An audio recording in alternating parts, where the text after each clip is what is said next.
always always seek yung wisdom ng Lord in bringing up your kids. Tapos yung pag-deal din kasi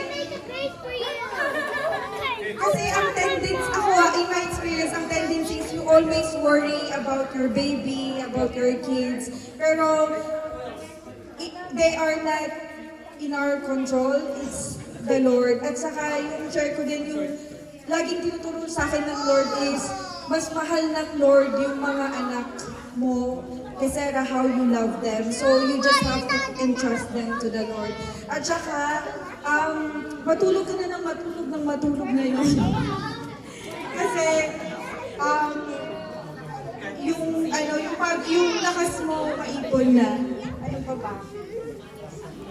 And yun, Mike, be very patient kay Jen. Kasi pag pagod talaga yung babae, minsan mahina yung pasensya.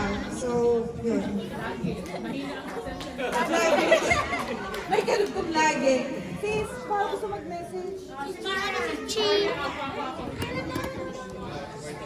Mga words of wisdom? I know.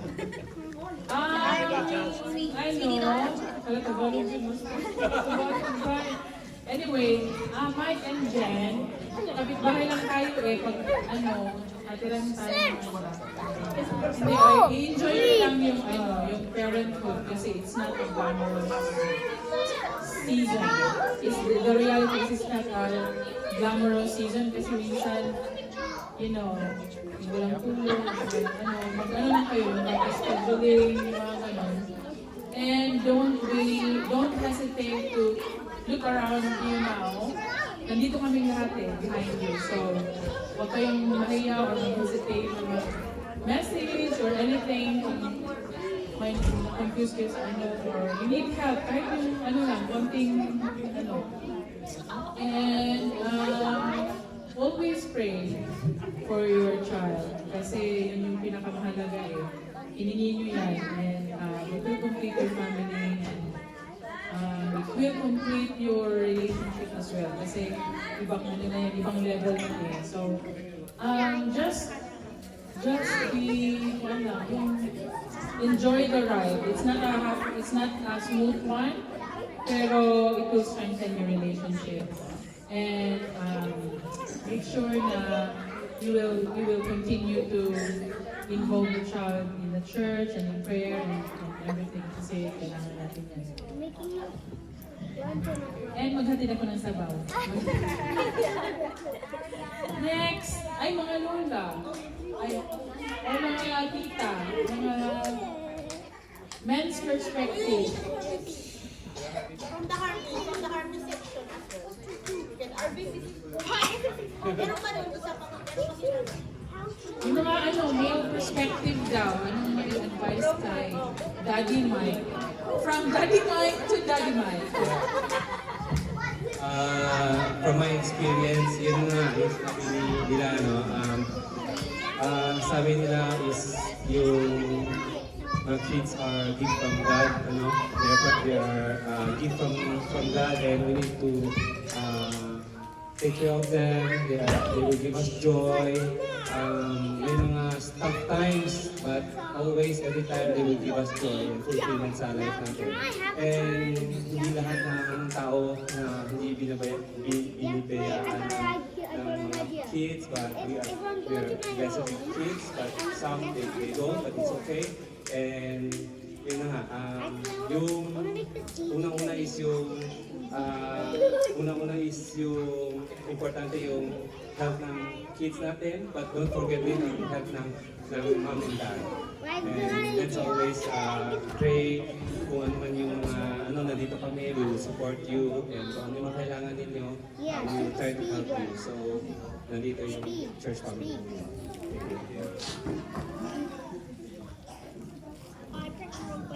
Next. Anyone? Sis? Sinong next? Sis Vine. Ha? Tapos na? Sis Vine. Sino no? Isa lang. Kasi lang and then we're going to ask them na lang din. Maybe they're also happy for us. maybe message din nila Jen and Mike, no? Ikaw muna sis. From my end, is, my advice is based dun sa experience ko when I have my boys. At that time, kasi sobrang pagod talaga. It's not easy, pero what I can tell is enjoy the ride kasi hindi mo na maibabalik talaga yung moment na yun. It only comes once and then before you knew it, malaki na sila. And then you wish ko sana I enjoy that moment kasi I rush it too much kasi you're tired and especially it's first time. Yeah. So, we're behind you and kung may kailangan kayo, let us know anytime. We'll be praying. Here, right here. I'm gonna just put a bed, okay? Wala na, ako na. Ako, message ko kay na Jen and kay siguro patience din. And then, patience lagi, tapos don't hesitate to us as your ates and kuyas. We're always here for you. Whenever mag-ask kayo, we can have meal train. No? Pag ano nila sa first week o yung sa ano nyo, we can ask sisters to bring food para sa inyo. And always pray na lang and then pag umiyak yung baby, for sure is either kumain, gutom, yun yung number one. Kasi hindi sila makapagsalita eh. So, lagi yung tingnan baka puno na yung napis. Ganyan. So, huwag kayong, yung first talaga yung pagligo eh. Yun lang mahihirapan nila ako. Pero sana maano nyo. And then, sana be patient kay Jen kasi mahirap. Tapos, yun, always pray for the blessing ng baby. You always hear in our prayers. So, don't hesitate to ask your aunties and kuya if you need help. We're always here. So, I'm going to pass you the mic. Baka meron kayong message and then please announce the winner of the due date as well. Yes. Why is she crying? Yun. So, maraming salamat po sa lahat. Diamond sword. Lalo-lalo na yung nag-asikaso ng Best weapon for me araw na to. is Sobrang thank you sa lahat I'm dying. pumunta. And sobrang happy. Lalo-lalo na I'm gonna put it. nasa Diamond yung armor. community na to is alam namin na pati yung baby namin mag-go-grow na nasa community with Christ. So, sobrang thankful.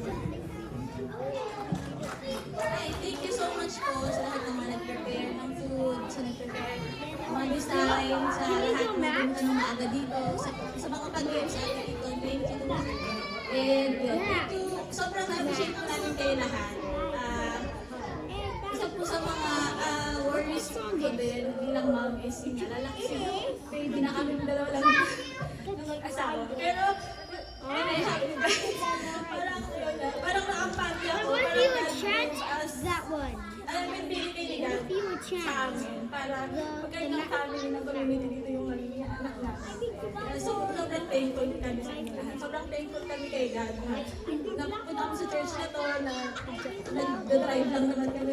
Kasi kami nadala. Sobrang divine appointment lahat ng nangyari. Thank you sa pagtanggap sa amin. At sa pagtuloy sa amin na family. Kahit sobrang stranger kami. Thank you so much po. Sobrang appreciate ko namin. Mahal ko namin. Ate Jen, Kuya Mark, meron lang kaming gift sa inyo. This is from everyone from Nations Church family. So yun, again, lagi ko naman sinasabi sa inyo pag may kailangan kayo, sabihin niyo lang. Kita pa!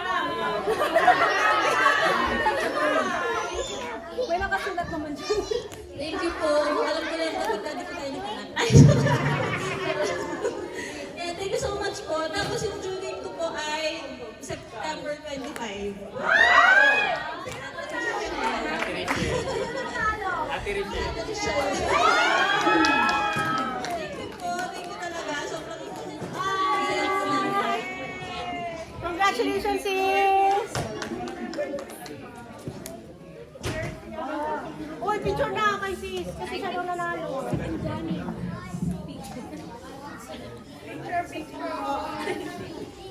Picture.